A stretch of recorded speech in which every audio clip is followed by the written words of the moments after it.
At Night with Lauren and Mike. In your spoken word piece a little moment ago, we did a little snippet. You actually made mention of doing less this year and not necessarily doing more. And what did you mean by that?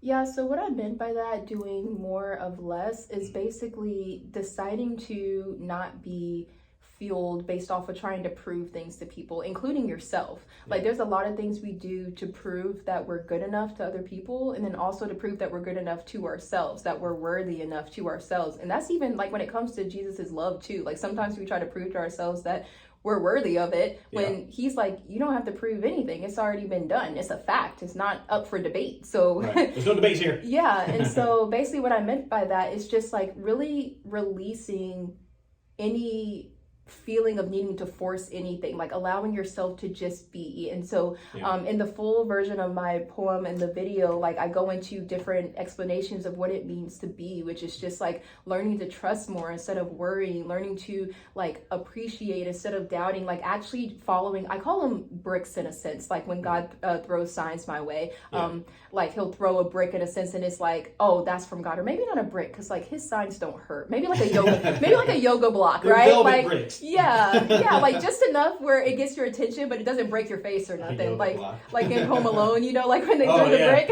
Off the building and hit the guy in the face.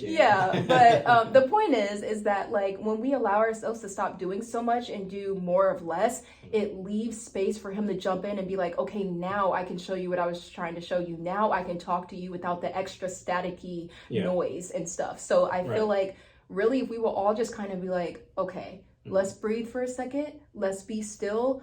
Whatever the path is showing for me to do, let's do that thing and focus on that one thing and wait for him to reveal the rest. Because honestly, he puts a fog over everything else because he knows that we can't handle all the steps. He shows us enough to get us to the next thing. And then he's like, okay, now come back so I can show you the next thing. And I think that's, I think that's how it should be, because he's not trying to, his burden is easy and light. He's not trying to burden us. So. Right, 100%. Any of the burdens really come from our own mindsets and the pressure that we place on ourselves. And so I really like that. Do more of less. What a great play on words. Of course, a spoken word with Lauren Nichole. Thank y'all so much for listening in. I Hope at Night with Lauren and Mike. We got some more great music to keep on pushing out there, springing the love and hope of Jesus Christ on you guys. We got Skillet right now with Refuge.